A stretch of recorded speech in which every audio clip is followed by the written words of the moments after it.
Look it up. I needed a freaking translator.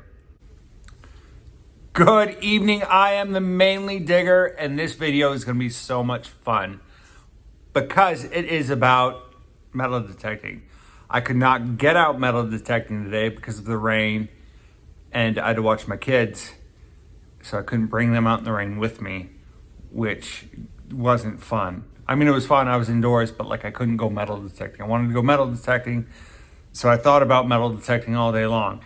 Anyway, so this video is about the lingo, the language of this hobby of metal detecting. I remember starting out, because I metal detect for a long time, but I started watching videos on YouTube. They were using this dialect or this lingo, these terms, and I had no idea what they were talking about at all. I was like, I don't speak like that. I'm a metal detectorist, or I like this hobby, and I don't, no idea what they're talking about. So there's some basic terms. And so side note, before I made this video, or after I made this video and before I uploaded, downloaded it to YouTube, I looked up, I'd made the video, and then I looked up on YouTube if anyone else, if there was something similar like it. And JthreeB,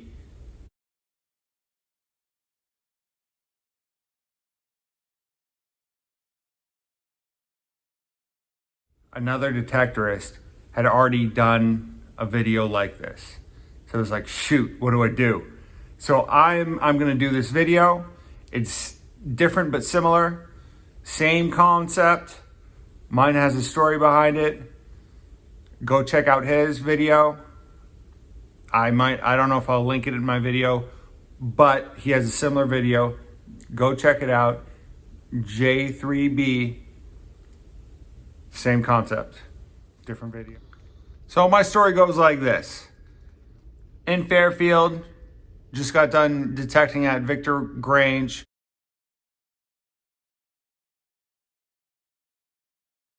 Driving back to Waterville. I decided to take the long way back, which means I'm hitting all the fields. I do this so I can see if I can find a farmer and ask permission to detect on his property. Normally it doesn't happen. It's still a pretty way around back to Waterville. Anyway, I see a guy detecting. Understand this, I don't see a lot of detectorists. I don't have a lot of people, a lot of other hobby detectorists besides on YouTube to talk to, face to face, or at least 6 feet apart because, pandemic, whatever. So, and plus it's in Fairfield, which is close to Madison, Maine.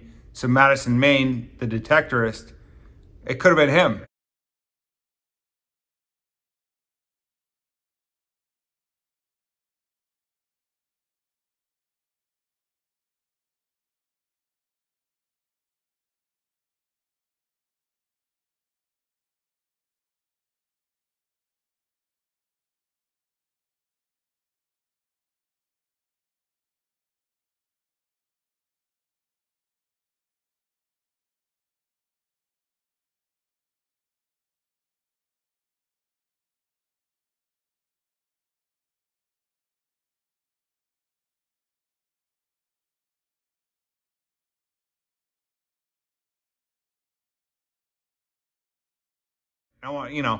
I would have been excited to talk to that guy, compare stories, learn some stuff. It wasn't him, but I was excited. I pulled over. I get out. I'm kind of nervous. I don't get nervous. But this is the only other detectorist I've seen, like in person, ever. Like ever. So I get out. I'm on the side of the road. There's a good, maybe 25, 50 feet, yards between us. I get out enough courage to be like, I don't know why I said it. Bro, what are you swinging? I never say bro. And I would never say what you say swinging. So he walks over. He speaks normal American English. But he's an older gentleman. He'd been in this sport for a long time, you could tell. in this hobby for a long time. What he spouted off with, what came out of his mouth, I had no idea what he was saying. Not only is he from Maine, and I understand Mainers have a different way of speaking. We have an accent. We don't say our R's and our A's anyway. But what came out of his mouth was not English. It was detectorist language. So that's kind of what prompted me to look it up, because I've been detecting for a long time. So some of the stuff, I know some of the stuff that came out of his mouth, I don't think actually exists. I had to look it up. I needed a freaking translator. So that's why I made this video. Discrimination. It's exactly the same as the normal definition in the normal English language, but it applies to metal.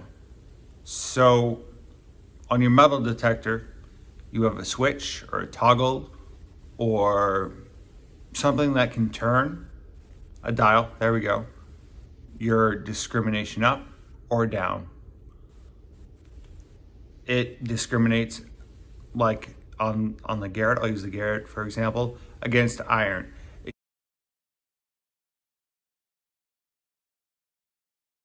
you don't want to listen to iron, if you don't want to find iron, simplest way is to turn up your discrimination as high as you can go.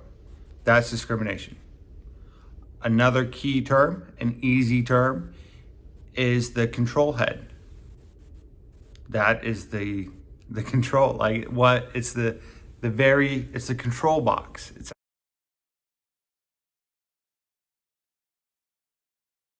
at the very top.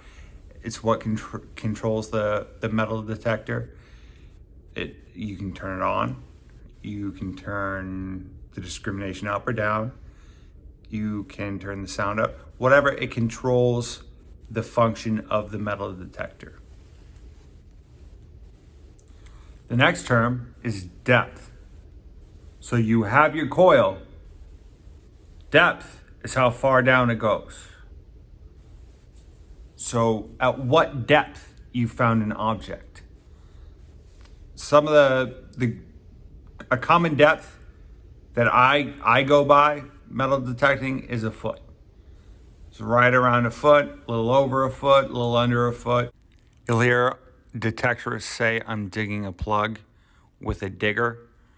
A plug is a hole, but it's a neat hole at certain angles. So when you pull the plug out or the piece of dirt, it comes out very neatly.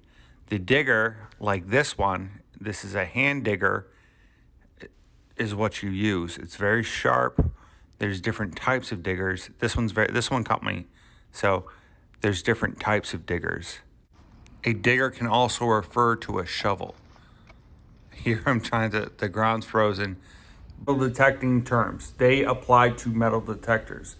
Every company has their own verbiage.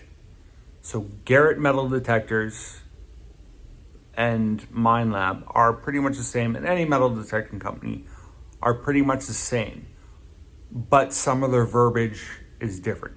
So I'm not gonna continue on with that. So I'm gonna start with coins.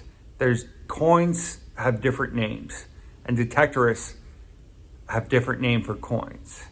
So our first coin is a seated dime. This is a Liberty seated dime. They were in circulation between 1837 and 1891. Also called a seated dime. There's probably... So I could go on for a long time about the seated coins, but to shorten it up a little bit, from 1836 to 1891, the seated Liberty portrait design was on all silver. So half dimes, dimes, nickels, quarters, and 50-cent pieces. There's probably more, but save time. They're just cool looking, and if you can get a whole set, find a whole set, that's awesome. You're gonna make some bucks. Or It'll make a nice piece to put on your wall. This next coin, I haven't seen anybody on YouTube find one. If you know of somebody who's on YouTube, let me know. Put it in the comment. This coin is a 1796 draped bust half dime with small eagle on the reverse, in circulation between 1796 and 1797. I just think it's cool because it was in circulation for 1 year. Next one is a half dime or capped bust half dime. It was in circulation between 1829 and 1837. Find one of these just because they're cool looking. Other than that, I mean, I would just love to find one. So here's a bucket lister that I found from the 1940s. They either call it a Merc or a Mercury dime. It's just cool looking. It's unusual. It's 90% silver. It's really cool. Clad is a common term used for any modern coin. So here's one of my favorite coins that I found. It's a Standing Liberty Quarter, or SLD. I had no idea this existed until I found it. To this day, one of my most favorite finds, besides the Mercury.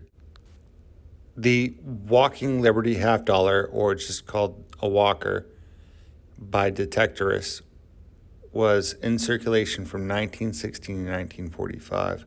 Clad is a common term used for any modern coin.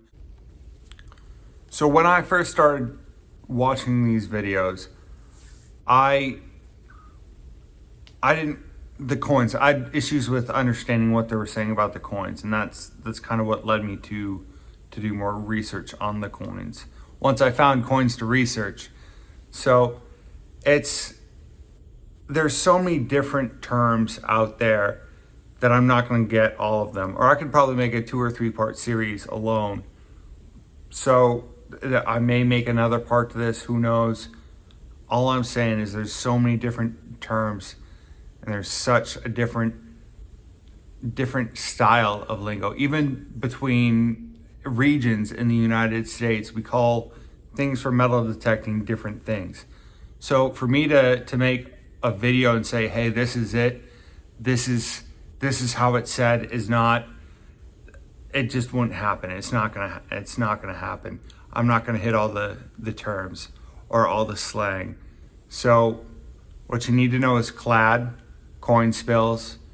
Coin spill is if, you drop a whole bunch of coins, or someone dropped a whole bunch of coins and you find them in one area. Same as a purse spill, same thing.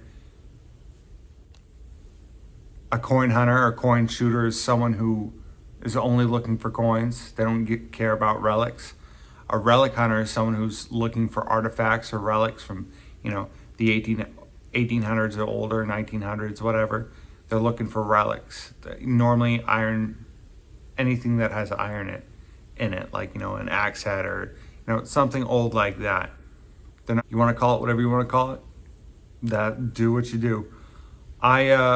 But I will say this, the detectorist community on YouTube, anywhere, history or coins, you're going to be talking the same language regardless. You're going to learn something from someone else, and hopefully they learn something from you. That's the best part about being a detectorist, is you always have some information to give, or you can always take in information. You can always ask questions, because there's always somebody in the sport or in this hobby that's been doing it longer than you, that knows something different and knows a different property, or knows how to ask something, or knows how to look something up. That's why I love this hobby. There's always someone out there that knows what you're looking for. There's always that information, that piece. It doesn't matter what language you speak. It's always there. Mainly dig out.